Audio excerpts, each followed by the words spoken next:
Kursk के मोर्चे पर रूसी आर्मी ने बड़ा पलटवार किया। सुत्जा के बाहरी इलाके में एक और जर्मन मॉडल को ड्रोन से तबाह कर दिया। रूसी सेना ने हमले का विस्फोटक वीडियो जारी कर कई यूक्रेनी सैनिकों के मारे जाने का दावा भी किया। कुर्स्क में आज भी जारी रहा यूक्रेन के आत्मघाती ड्रोन्स का कहर। हाईवे से सटे लिंक रोड पर यूक्रेनी काफिले पर जोरदार अटैक। ड्रोन के सटीक हमले में 2 यूक्रेनी बख्तरबंद वाहन तबाह। रूस के हमले में कई सैनिकों के मारे जाने का भी दावा। कुर्स्क के कोमारोवका में रूस को तगड़ा झटका लगा। चारों तरफ से घिरने के बाद रूस के 24 जवानों ने सरेंडर कर दिया। टेलीग्राम पर जारी इस वीडियो में रूसी जवानों को यूक्रेनी सेना के सामने आत्मसमर्पण करते देखा जा सकता है। कुर्स्क आक्रमण को लेकर यूक्रेनी रक्षा मंत्रालय का बड़ा दावा। वीडियो जारी कर बताया कि 6 अगस्त को स्पेशल फोर्स के रास्ते कुर्स्क में दाखिल हुई। रूसी चौकियों पर अचानक हमला किया और फिर हाईवे को कंट्रोल किया। सूमी से अब और आगे नहीं बढ़ पाएंगे यूक्रेनी सैनिक। चारों तरफ माइंस का जाल बिछाकर रूस ने MLRS की मजबूत किलेबंदी की। सूमी के रास्ते हो रही थी यूक्रेनी सेना की कुर्स्क में एंट्री। सूमी में remote mines laying system deploy. Crimea में ताजा हमले के बाद रूस की न्यूक्लियर फोर्स अलर्ट हुई है। डोनेट्स्क के किस हिस्से पर रशियन आर्मी का कब्जा हुआ है और रूस का मिलिट्री बेस कहां हुआ पूरी तरह तबाह। बैटलफील्ड से जुड़ी अहम खबरों के लिए देखिए वॉर जोन टॉप 9।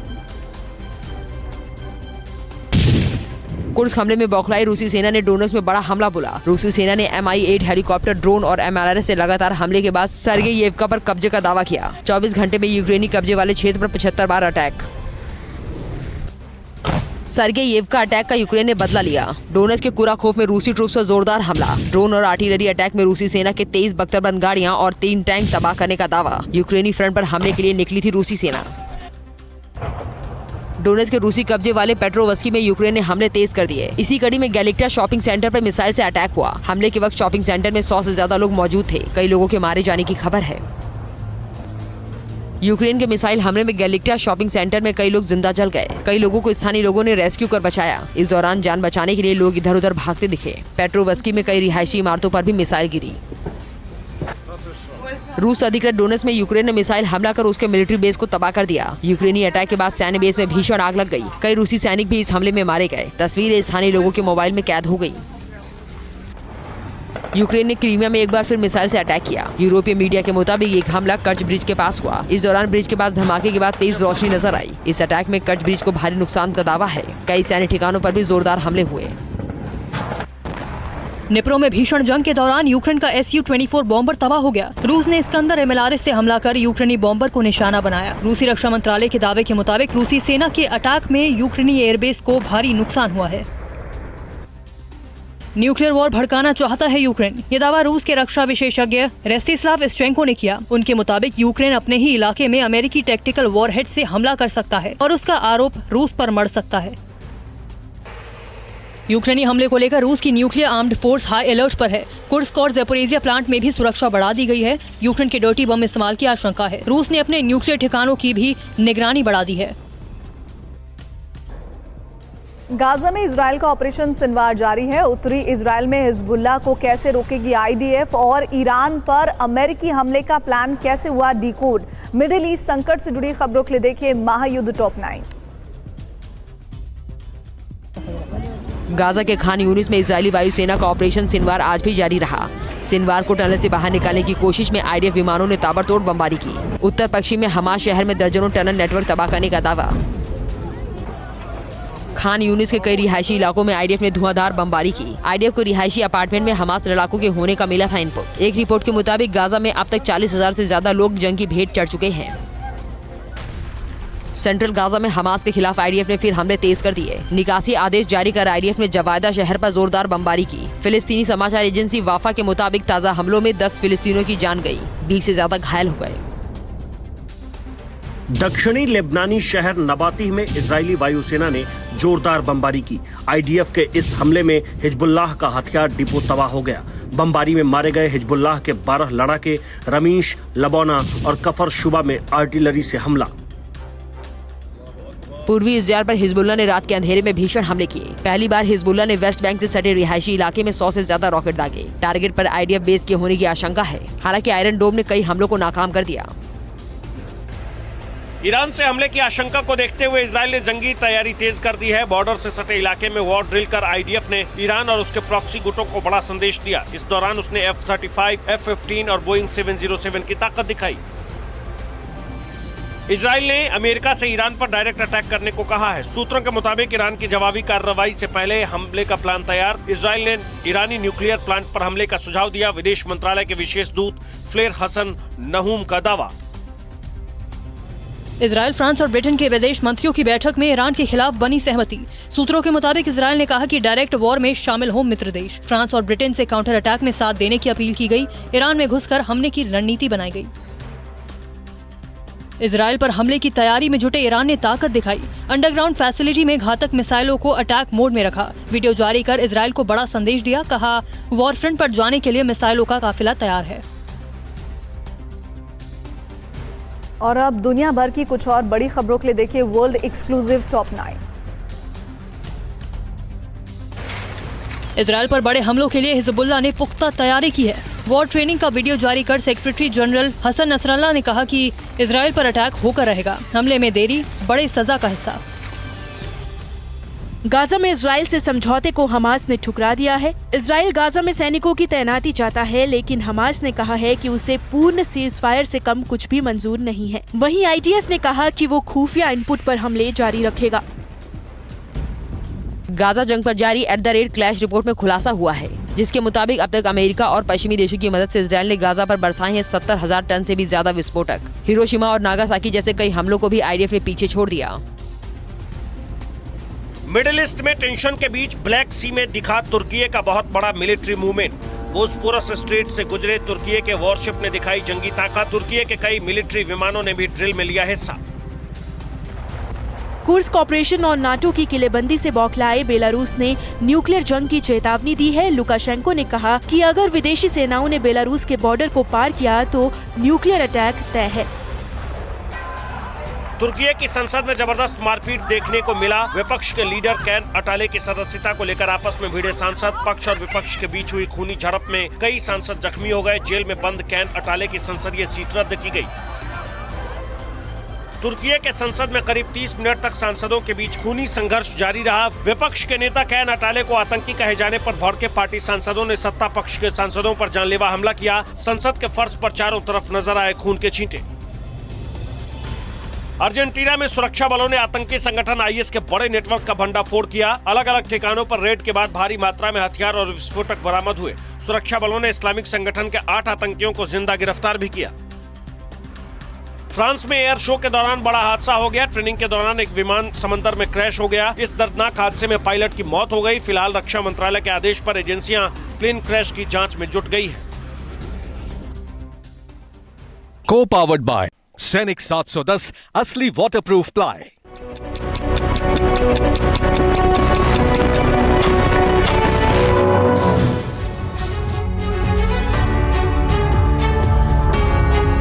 नमस्कार, आप देख रहे हैं सुपर प्राइम टाइम। मैं हूं आपके साथ प्रीति रघुनंदन। सुपर प्राइम टाइम में हम आपको दिखाते हैं वर्ल्ड एक्सक्लूसिव रिपोर्ट, साथ ही ग्राउंड ब्रेकिंग न्यूज। शुरुआत कर रहे हैं आज की सबसे बड़ी खबर के साथ। जानकारी मिल रही है कि कुर्स्क में रूसी सेना को बहुत बड़ा नुकसान हुआ है। ये हमारी आज की पहली ब्रेकिंग है। दूसरी ब्रेकिंग है, यूक्रेन के हमले में रूसी हेलीकॉप्टर तबाह हुआ है। और इसी के साथ ही हमारी थर्ड ब्रेकिंग है, यूक्रेन ने Ka-52 हेलीकॉप्टर तबाह कर दिए हैं। चौथी ब्रेकिंग न्यूज, यूक्रेन ने मैनपैड से हमला किया है। और पांचवी ब्रेकिंग न्यूज आ रही है, कुर्स्क में रूसी सेना को लगातार मिल रहे झटकों से जुड़ी हुई। इस बीच हम आपको पहली ब्रेकिंग न्यूज बता दें एक बार फिर से, कुर्स्क में रूसी सेना को बहुत बड़ा नुकसान हुआ है। इसकी तस्वीरें आ गई हैं, ये देखिए। इस वक्त कुर्स्क में रूसी सेना को बहुत बड़े नुकसान की तस्वीरें आपकी स्क्रीन पर है। यूक्रेन के हमले में रूसी हेलीकॉप्टर किस तरह से तबाह हुआ। लेकिन सबसे बड़ी बात यह है कि कुर्स्क में रूसी सेना को यह सबसे बड़ा अटैक देखने को मिला है।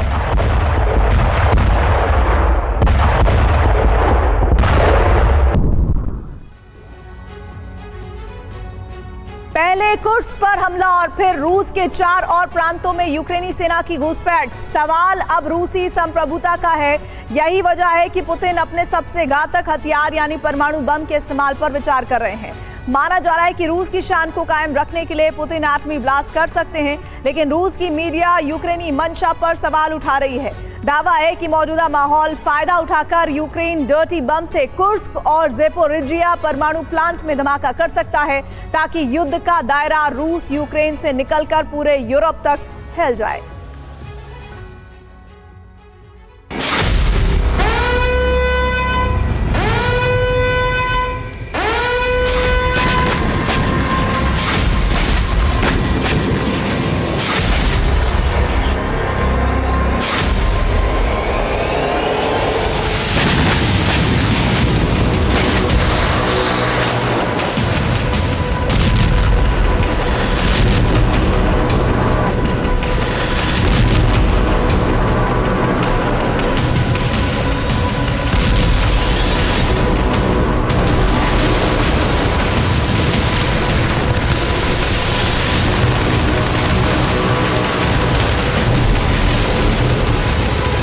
एक तरफ दुनिया में सबसे अधिक परमाणु हथियार रखने वाला देश रूस,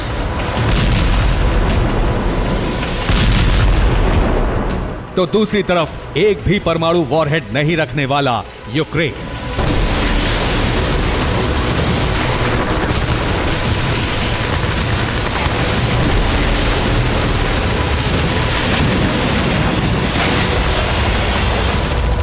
लेकिन आपको हैरानी होगी कि रूस को यूक्रेन पर एटमी धमाका करने का शक है।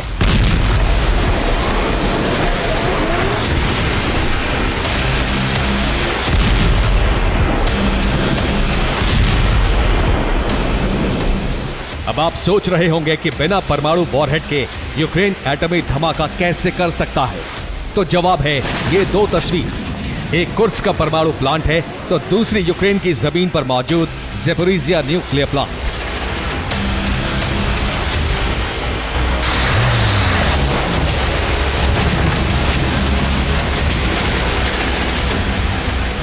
रूस भले ही अपने परमाणु बॉम्बर से दुनिया में कहीं भी एटम बम गिरा सकता है, लेकिन अगर इन दो परमाणु प्लांट में धमाका हो गया तो तबाही वैसी ही होगी जैसी किसी एटमी हमले से होती है।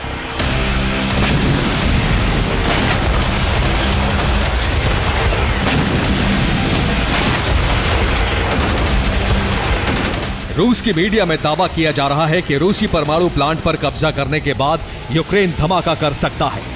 रूस ने दावा किया है कि यूक्रेन नेटो को सीधे तौर पर युद्ध में खींचने के लिए प्लान बना रहा है।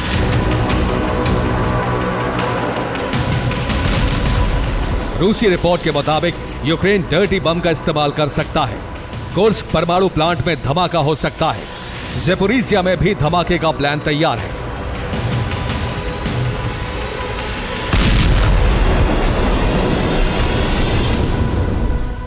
कुर्स्क में भयंकर जंग छिड़ने और रूसी प्रांतों में यूक्रेनी सेना के घुसने के बाद नेटो को रूस के परमाणु हमले का अंदेशा है।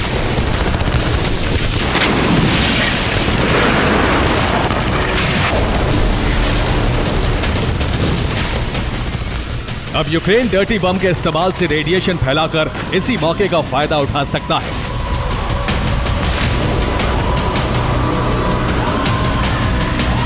आमतौर पर हवा का रुख समुद्र से जमीन की तरफ रहता है, इसलिए रूस को रेडिएशन से सबसे अधिक खतरा है। कुर्स्क से रूस के कई शहरों में रेडिएशन हो सकता है, जबकि ज़ेपोरिजिया से यूरोप में भी तबाही आ सकती है।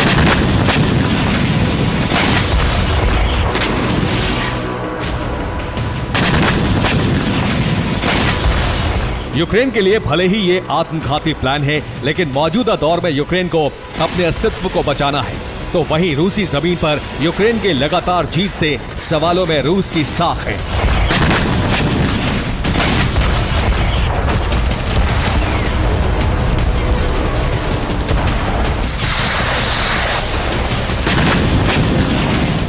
यानी ये जंग रूस की साख और यूक्रेन के अस्तित्व पर आकर टिक गई है।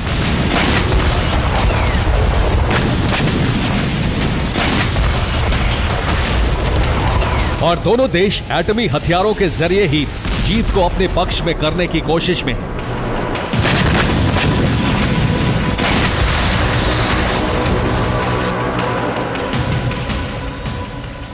यूक्रेन अगर एटमी धमाका करता है और रूस पर आरोप लगाता है तो अमेरिका रूस में सीधी जंग शुरू होगी। रूस नेटो से युद्ध में उलझ जाएगा। रूस का यूक्रेन मिशन कभी पूरा नहीं होगा।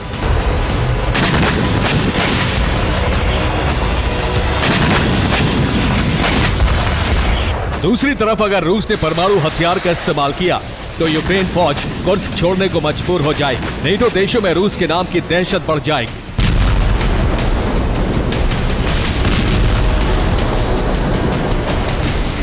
लेकिन इन तैयारियों के बीच यूक्रेन का मिशन जारी है।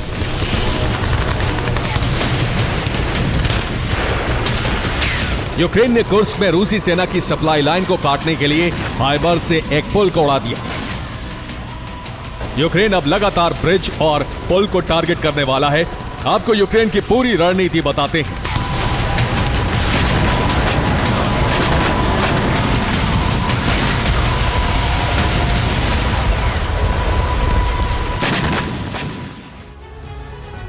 यूक्रेनी सेना ने कुर्स्क में सेम नदी पर बने पुल को गिरा दिया है। ये पुल कुर्स्क के ग्लुश्कोवस्को नाम के इलाके को बाकी जगहों से जोड़ता है। अब इस हमले का असर ये हुआ है कि रूसी सेना की सप्लाई लाइन कट गई है। हथियारों और रसद की सप्लाई भी नहीं हो सकेगी। दूसरी तरफ ग्लुश्कोवस्को का संपर्क कट गया है। यहाँ रूसी सैनिक चारों तरफ से घिरे गए हैं। और इधर रिपोर्ट के मुताबिक यूक्रेन एक खास प्लान के तहत काम कर रहा है, जिसमें कुर्स्क में 3 और पुल को टारगेट किया जाएगा। 3 पुल को उड़ाने के बाद पश्चिमी कुर्स्क का हिस्सा पूरी तरह कट जाएगा और यूक्रेन का 700 स्क्वायर किलोमीटर के बड़े इलाके पर कब्जा हो जाएगा।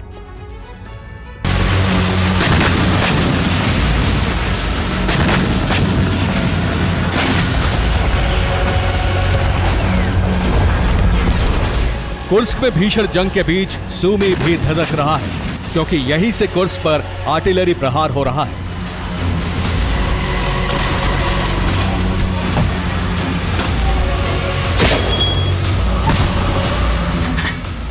कुर्स्क में यूक्रेनी सेना को कमजोर करने के लिए सूमी में मौजूद हाइमार सिस्टम से मिसाइलें दागी जा रही हैं।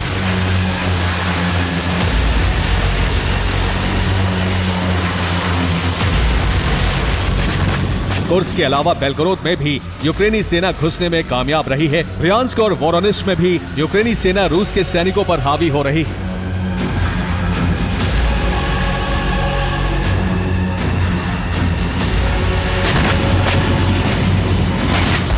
रूस की तरफ से यूक्रेन पर एटमी रेडिएशन की साजिश पर कीव से जवाब दिया गया है। यूक्रेन ने यूरोप की सीमा पर रूस के भारी हथियारों की तैनाती पर सवाल उठाया है। यूक्रेन का आरोप है कि रूस ज़ेपोरिज़िया में धमाका कर सकता है। कुर्स्क के प्लांट में भी धमाका करने की योजना है।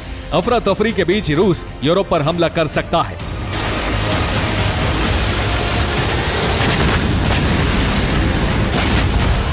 यूक्रेन का दावा है कि रूस में यूरोप और अमेरिका के खिलाफ सैन्य ऑपरेशन की तैयारी चल रही है।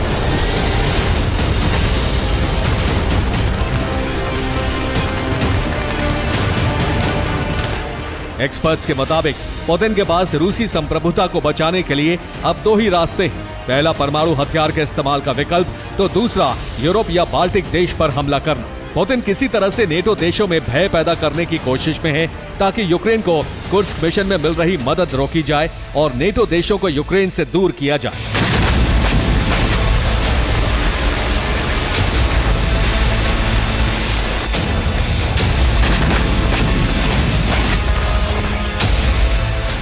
कुर्स्क में यूक्रेनी सेना की हवाई ताकत बेहद कमजोर है, लेकिन अब रूसी लड़ाकू हेलीकॉप्टर को गिराकर यूक्रेन ने रूस को चौंका दिया है। यूक्रेनी फौज अब कुर्स्क में मैनपैड्स का इस्तेमाल कर रही है। अभी तक कुर्स्क में ड्रोन और हेलीकॉप्टर से रूस लगातार हमले कर रहा था। यूक्रेन का विस्तार बॉर्डर कुर्स्क पार। यूक्रेन की सेना कुर्स्क में अब रूसी झंडे उतारने के साथ रूस के बॉर्डर के निशानों को भी तोड़ रही है और जाहिर किया जा रहा है कि यूक्रेन का विस्तार अब कुर्स्क तक हो चुका है।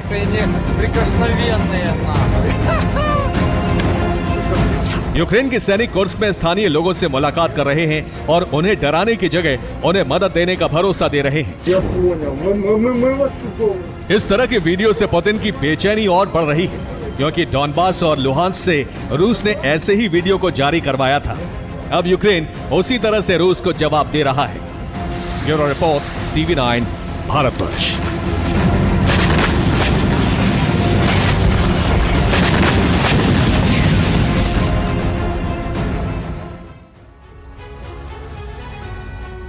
बड़ी खबर इस वक्त ये मिल रही है कि कुर्स्क में रूसी सेना का भीषण पलटवार हुआ है। हेलीकॉप्टर से यूक्रेनी सेना पर बमबारी हुई है।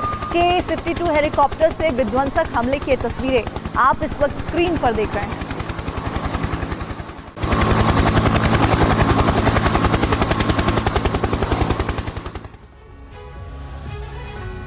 कुर्स्क में यूक्रेनी फोर्स लगातार आगे बढ़ती जा रही है। वहीं 2 दिनों से क्रीमिया लगातार जल रहा है। रूसी सेना कुर्स्क को बचाने में जुटी हुई है। इसका फायदा उठाकर यूक्रेन रणनीतिक रूप से सबसे महत्वपूर्ण क्रीमिया पर खतरनाक हमले कर रही है। 24 घंटे के अंदर यूक्रेन ने क्रीमिया में दूसरी बार बहुत बड़ा वज्रपात किया है। सवाल यही है कि यूक्रेन ने अचानक क्रीमिया पर हमले क्यों तेज कर दिए हैं? ज़ेलेंस्की और उनकी सेना का इसके पीछे मकसद क्या है?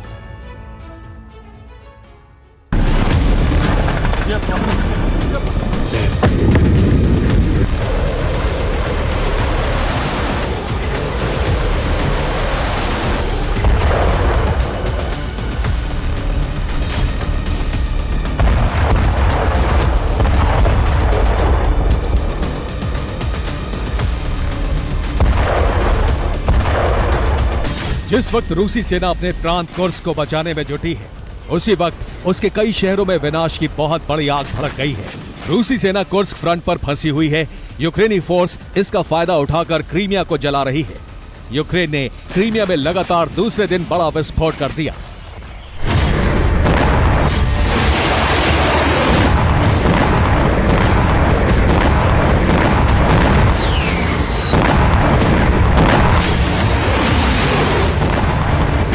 क्रीमिया में यूक्रेन ने एक के बाद एक इतने धमाके किए कि न सिर्फ रूसी सेना बल्कि क्रेमलिन भी दहल गया।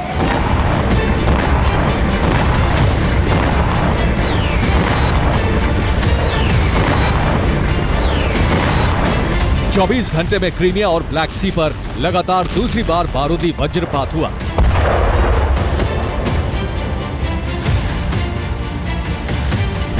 यूक्रेनी फोर्स के इस हमले से क्रीमिया पर भी अब तक का सबसे बड़ा संकट मंडराने लगा।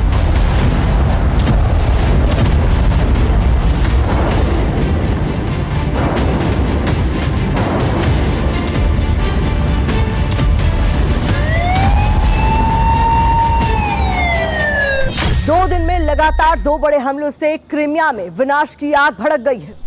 यूक्रेन के हमले से क्रीमिया में रूसी सेना को एयर बेस और नेवल बेस पर बहुत नुकसान पहुंचा है। यूक्रेनी फोर्स ने क्रीमिया में रूस के एयर बेस को दहलाया, नेवल बेस पर कई धमाके किए, हथियार गोदाम को जलाकर भस्म कर दिया। हमले में रूस के एयर डिफेंस सिस्टम और रडार स्टेशन भस्म हो गए।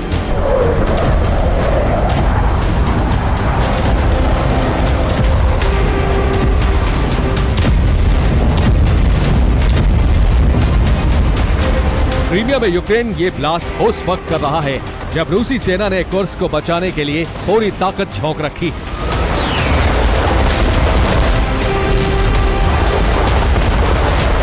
क्रीमिया में इस बार जो हमला हुआ है वो यूक्रेन का अब तक का सबसे बड़ा हमला माना जा रहा है। लगातार 2 दिन से यूक्रेन ब्लैक सी फ्लीट के बेस और रूस के एयर बेस पर धमाका कर रहा है। 2 दिनों के अंदर यूक्रेन के हमलों से रूस के 2 लड़ाकू विमानों को नुकसान की रिपोर्ट है। ब्लास्ट की वजह से 2 युद्धपोतों को भी नुकसान होने की खबर है। 8 एयर डिफेंस सिस्टम जल चुके हैं, 6 रडार ध्वस्त हो चुके हैं, 5 हथियार गोदाम जलकर राख हो चुके हैं। इतना ही नहीं, रूस के 2 दर्जन से ज्यादा सैनिक भी मारे जा चुके हैं।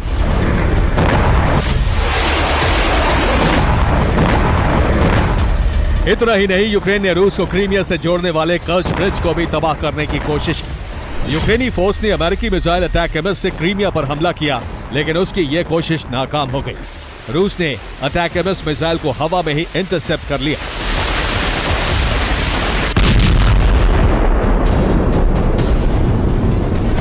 अब सवाल यह है कि आखिर क्रीमिया में अचानक यूक्रेन के हमले क्यों बढ़ गए हैं?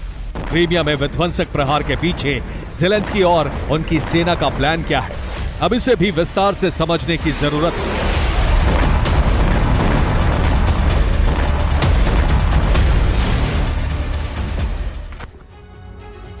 क्रीमिया में यूक्रेन के हमले इसलिए तेज हो गए हैं क्योंकि यहीं पर रूस की ब्लैक सी फ्लीट का हेडक्वार्टर है। ब्लैक सी फ्लीट से ही यूक्रेनी शहरों पर रूस क्रूज मिसाइलों से हमले करता है। यूक्रेन पर हमले के लिए रूस क्रीमिया एयरबेस का भी इस्तेमाल करता है। रूसी फाइटर जेट क्रीमिया एयरबेस से उड़कर यूक्रेन के अंदर हमले करते हैं। और इतना ही नहीं, दक्षिणी यूक्रेन में मौजूद रूसी सेना को हथियार और रसद की सप्लाई क्रीमिया से ही होती है। यही वजह है कि यूक्रेन क्रीमिया पर भीषण हमला कर इस पर कब्जा करना चाहता है। सवाल यही है कि अगर क्रीमिया पर यूक्रेन का हमला हुआ तो क्या होगा? क्रीमिया पर कंट्रोल होते ही यूक्रेन रूस की ब्लैक सी फ्लीट को तबाह कर सकता है। ब्लैक सी फ्लीट तबाह होगी तो यूक्रेन पर काला सागर से होने वाले मिसाइल हमले रुक जाएंगे। क्रीमिया में मौजूद रूसी एयरबेस पर यूक्रेन का कब्जा हो जाएगा। रूस के फाइटर जेट क्रीमिया से उड़ान नहीं भर पाएंगे। रूसी फाइटर जेट क्रीमिया से उड़कर यूक्रेनी शहरों को दहला नहीं पाएंगे। दक्षिणी यूक्रेन में मौजूद रूसी सेना की सप्लाई लाइन कट जाएगी। यूक्रेन क्रीमिया ब्रिज को तबाह कर सकता है। ऐसे में रूस का क्रीमिया से संपर्क कट जाएगा और इस तरह जंग में यूक्रेनी सेना को बहुत बड़ी बढ़त मिल जाएगी।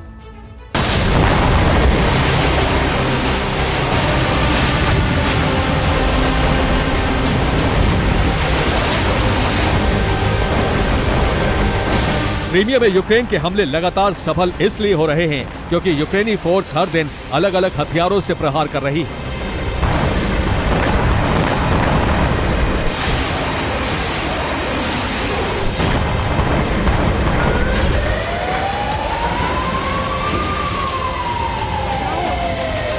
अटैकमस missile, storm shadow missile, HIMARS, Magura drone, जल ड्रोन, ये वो हथियार हैं जिनसे यूक्रेनी फोर्स रूस के आन बान शान यानी क्रीमिया को जला और दहला रही है।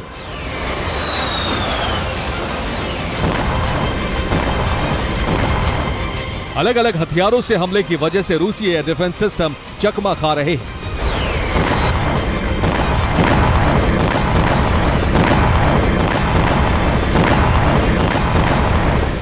रूस क्रीमिया की रक्षा इसलिए भी नहीं कर पा रहा है क्योंकि कुर्स्क को बचाने के लिए उसने क्रीमिया से अपनी कई सैन्य टुकड़ियों को कुर्स्क भेज दिया है। क्रीमिया से कई एयर डिफेंस सिस्टम भी कुर्स्क, बेलगोरोद और वोरोनिश में तैनात कर दिए हैं।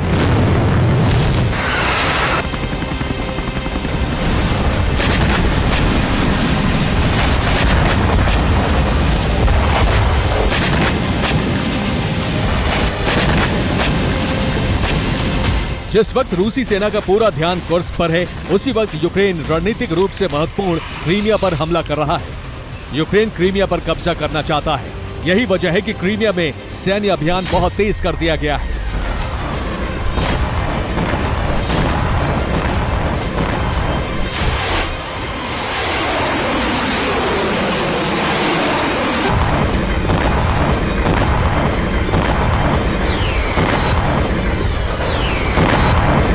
रूस के अंदर यूक्रेन को मिल रही सफलता से नेटो के हौसले बुलंद हैं।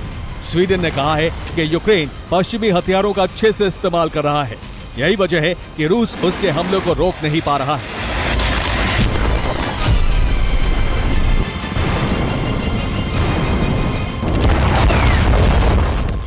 Never put any restrictions on the weapons that we have delivered to Ukraine, and we do not intend to do it now.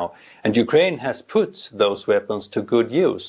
And thanks to the weapon deliveries, Ukraine has now been able to not only drive back the Russian naval forces, it has also been able to continue the deliverance of grain. Crimea में रूस Ukraine के हमलों को रोकने की लगातार कोशिश कर रहा है। आधी रात को रूस ने Mi-8 और Ka-29 हेलीकॉप्टर से हमला कर यूक्रेन के 5 बोट्स को समुद्र में डुबो दिया। रूस ने क्रीमिया का बदला यूक्रेन के नेप्रोपेट्रोवस्क में लिया। यहां रूस ने यूक्रेनी एयरबेस पर हमला किया। रूस ने यूक्रेन के एयरबेस पर इस्कंदर मिसाइलों से धावा बोला। हमले के बाद एयरबेस की इमारत आग की लपटों में घिर गई।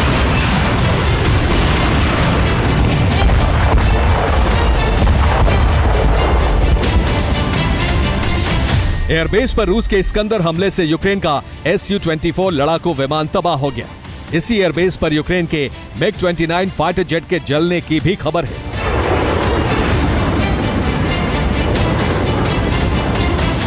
जाहिर है रूसी सेना ने जिस तरह से विध्वंसक हमले करने शुरू किए वो इस बात का संकेत है कि अगर जरूरत पड़ी तो पुतिन और उनकी सेना परमाणु धमाके से भी पीछे नहीं हटेगी। Bureau report TV9 Bharatvarsh.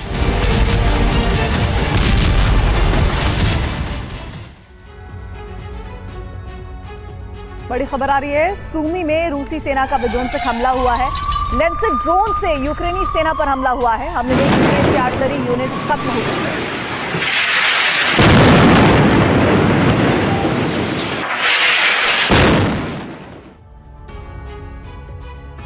कुछ दिन पहले तक यूक्रेन के टारगेट पर बेलगोरोद था, लेकिन अचानक से ज़ेलेंस्की के सैनिक कुर्स्क में घुसकर तबाही मचाने लगे। अब कुर्स्क के काफी बड़े इलाके पर यूक्रेन का कब्जा हो चुका है। इसमें हैरानी की बात यह है कि कुर्स्क को यूक्रेन से छुड़ाने के लिए रूस फ्रंट फुट पर कोशिश करता हुआ नहीं दिख रहा। दरअसल इसके पीछे पुतिन का प्लान है, जिससे वो यूक्रेन की रणनीति को कामयाब नहीं होने देना चाहते। कुर्स्क तो कभी भी वापस ले लिया जाएगा, लेकिन पुतिन लुहांस्क और डोनेट्स्क को किसी भी कीमत पर कब्जे में बनाए रखना चाहते हैं।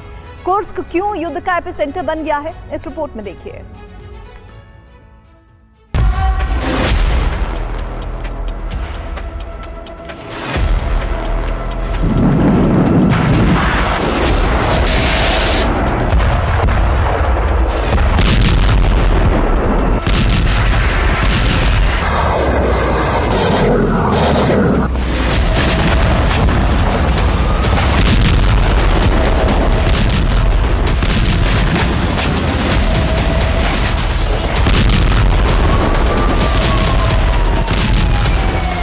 कुर्स्क में कई जगहों पर यूक्रेनी ध्वज लग चुका है।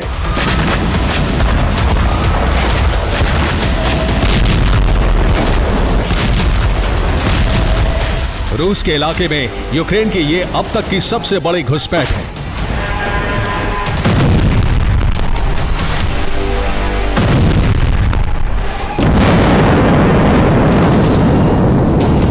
लगातार यूक्रेनी सैनिक आगे बढ़ रहे हैं, जिससे रूस की बौखलाहट बढ़ती जा रही है।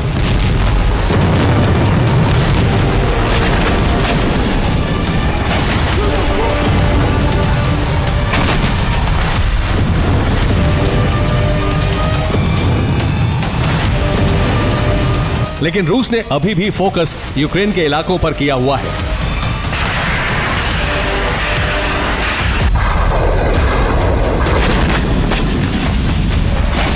कुर्स्क में रूस ने अतिरिक्त सैनिक नहीं भेजे हैं।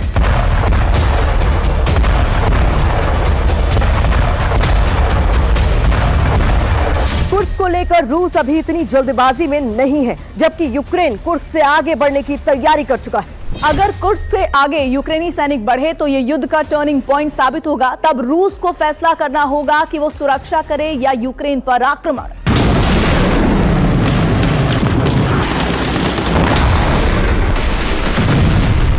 दरअसल रूस और यूक्रेन की जंग में यूक्रेन के लिए कुर्स्क अभी तक की सबसे बड़ी जीत साबित होता जा रहा है, क्योंकि पहली बार रूसी सरहद पार करके यूक्रेनी सैनिकों ने डेरा जमा लिया है।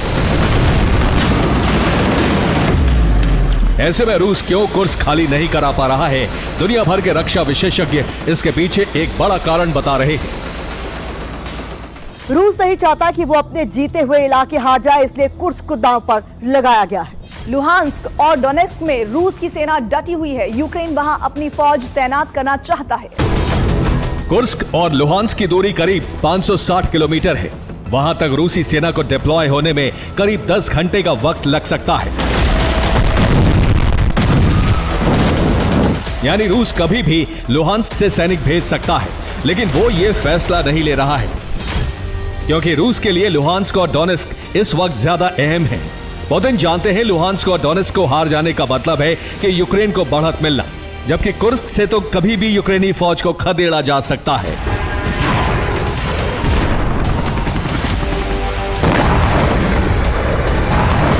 जबकि यूक्रेन अलग प्लानिंग से चल रहा है। कुर्स्क पर कब्जा करके वो लुहांस्क और डोनेट्स्क की रसद काटना चाहता है, जिससे मजबूरी में रूस को लुहांस्क और डोनेट्स्क से सेना हटानी पड़े। ऐसे वक्त में यूक्रेन वहां कब्जा कर ले।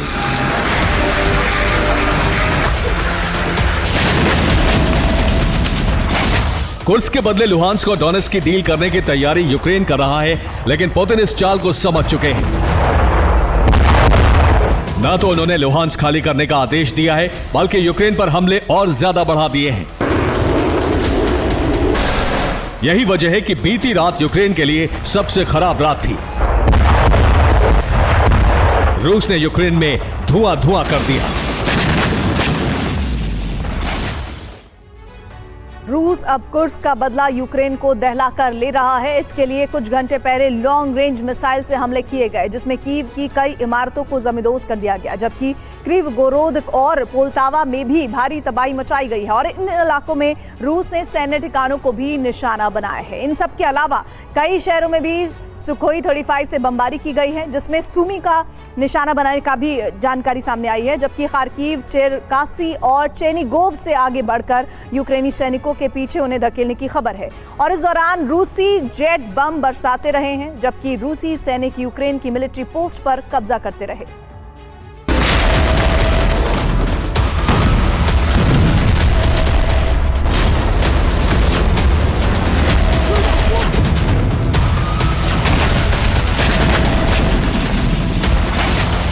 रूस ने ताबड़तोड़ हमले किए हैं।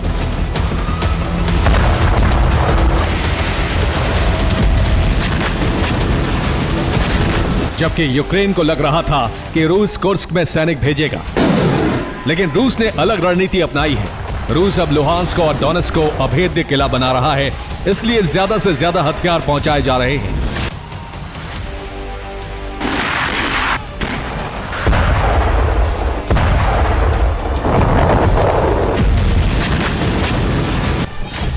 ये लुहांस्क में मिलिट्री व्हीकल से हथियार पहुंचाने का वीडियो है, जिस पर यूक्रेन ने हमला कर दिया। डोनेट्स्क की बॉर्डर लाइन के पास ये हमला किया गया। देखिए कैसे मिलिट्री व्हीकल ड्रोन स्ट्राइक में खाक कर दिया गया। हमले के बाद कई फीट ऊंची आग की लपटें निकलने लगी।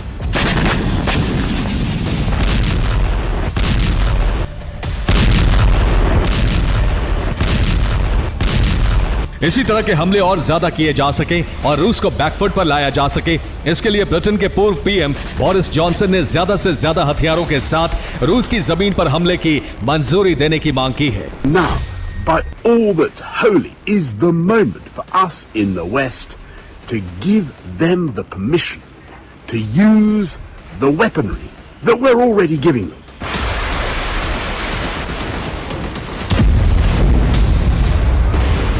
दरअसल ये डिमांड इसलिए उठने लगी है क्योंकि यूक्रेन कुर्स्क में बेहद हमलावर है। अब वो आगे रूस के दूसरे शहरों को दहलाए, इसके लिए हथियार चाहिए।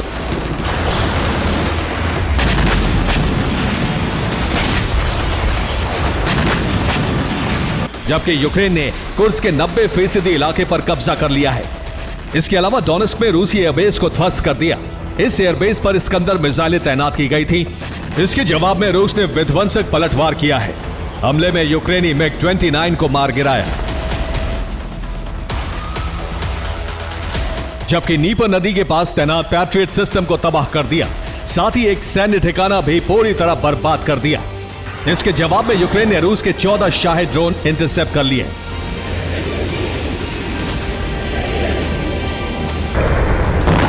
यूक्रेन ने एयर रेड अलर्ट जारी कर दिया है। इसका मतलब है कि आज की रात भी यूक्रेन दहल सकता है।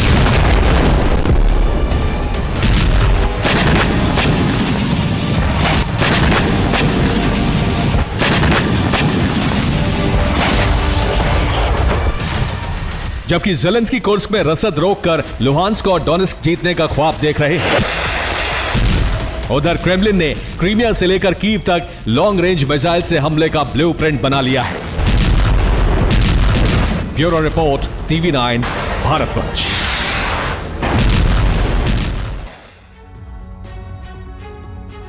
बड़ी खबर आ रही है। तेल अवीव में हिजबुल्लाह का रॉकेट हमला हुआ है। रॉकेट हमले से इमारत में आग लग गई है। बहुत ज्यादा आग लगने की खबर है।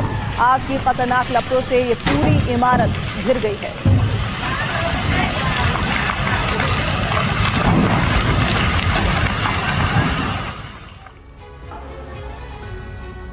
चौबीस घंटे पहले तक इजराइल पर ईरानी हमले का संकट मंडरा रहा था, लेकिन अब नेतन्याहू ने इस संकट को खत्म करने का प्लान तैयार कर लिया है। आज रात आईडीएफ ईरान पर सीधा हमला कर सकती है। दावा है कि इजरायली एयरबेस हाई अलर्ट पर हैं।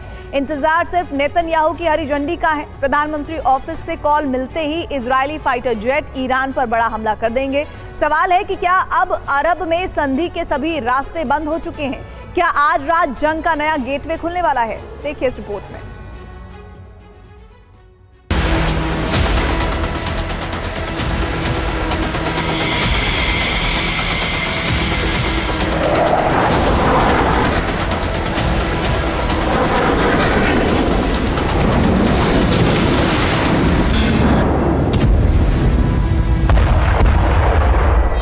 इजराइल के सभी एयरबेस पर हलचल तेज है।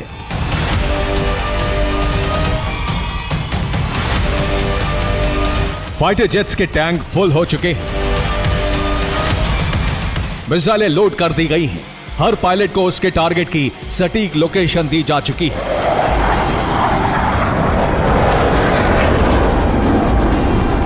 इजराइल में सभी एयरबेस हाई अलर्ट पर हैं। इंतजार है तो सिर्फ नेतन्याहू की हरी झंडी का। इशारा मिलते ही सदी की सबसे बड़ी एयर स्ट्राइक होगी।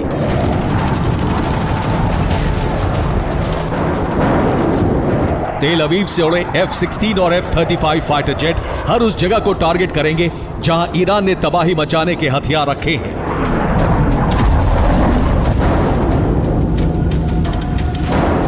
हर उस मिसाइल साइट और एयरबेस को IDF राख बना देगी जो इजराइल में तबाही मचाने के लिए बना था, और ये सब होगा आज रात।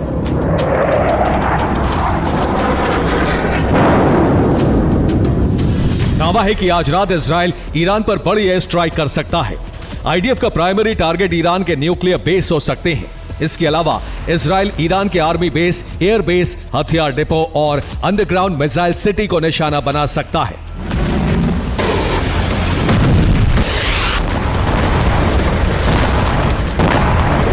इन सभी दावों के पीछे सिर्फ 24 घंटे पहले हुई इजराइल की ड्रिल है, जिसमें इजरायली पायलट्स ने हवा में फाइटर जेट रिफ्यूल करने की प्रैक्टिस की।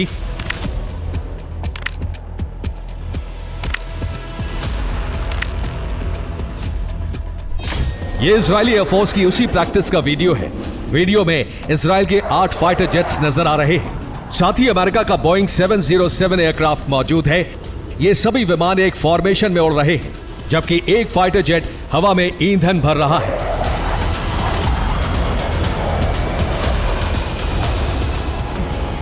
वीडियो में नजर आ रहे 4 F-35 फाइटर जेट हैं, जबकि 4 F-16 फाइटर जेट हैं।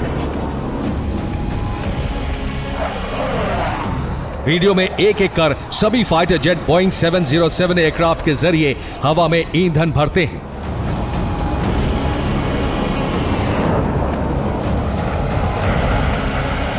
माना जा रहा है कि इस प्रैक्टिस के पीछे इजराइल की प्रीएम्प्टिव वॉर स्ट्रैटेजी है।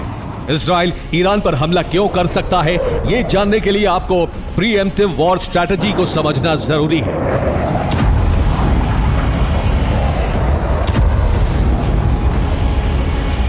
प्रीएम्प्टिव वॉर स्ट्रैटेजी सालों पुरानी रणनीति है। इसे युद्ध में रणनीतिक लाभ लेने के लिए अपनाया जाता है। इसमें एक देश दुश्मन के हमला करने से पहले ही उस पर हमला कर देता है, ताकि दुश्मन देश के मिलिट्री ठिकानों को तबाह कर उसे कमजोर किया जा सके। प्रथम विश्व युद्ध में ऑस्ट्रिया हंगरी ने भी साइबेरिया पर इसी तरह हमला किया था। इजराइल ने जून 1967 में मिस्र पर प्रीएम्प्टिव हमला किया था।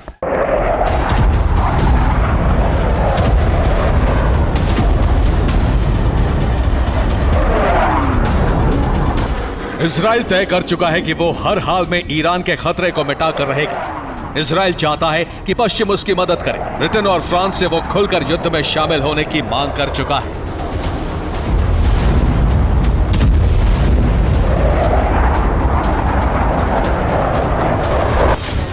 दरअसल ब्रिटेन के विदेश मंत्री डेविड लेमी और फ्रांस के विदेश मंत्री स्टीफन सेजॉन इस वक्त इजराइल में हैं। ये तस्वीरें यरूशलेम की हैं, जहां दोनों के इजराइल के विदेश मंत्री से मुलाकात हुई। मुलाकात के दौरान इजरायली विदेश मंत्री ने जंग की स्थिति में खुलकर साथ देने की उम्मीद जताई। इजरायली विदेश मंत्री ने कहा, ईरान हमला करता है तो हम आपकी मदद की उम्मीद करते हैं। हमें उम्मीद है कि गठबंधन न सिर्फ रक्षा करने में हमारे साथ है, बल्कि ईरानी जमीन पर हमले में भी आप हमारा साथ देंगे।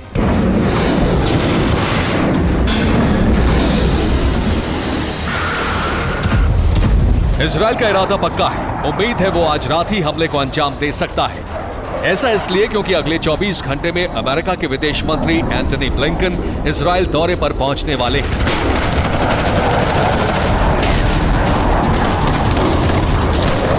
इजराइल उससे पहले ही ईरान पर प्रीएम्प्टिव अटैक करना चाहता है।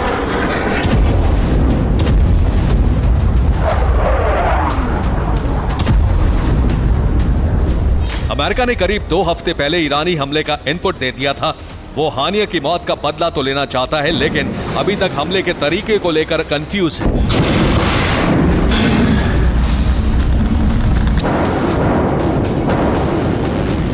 ईरानी राष्ट्रपति पेजेश्कियान प्रॉक्सी संगठनों से बड़े हमले करवाना चाहते हैं।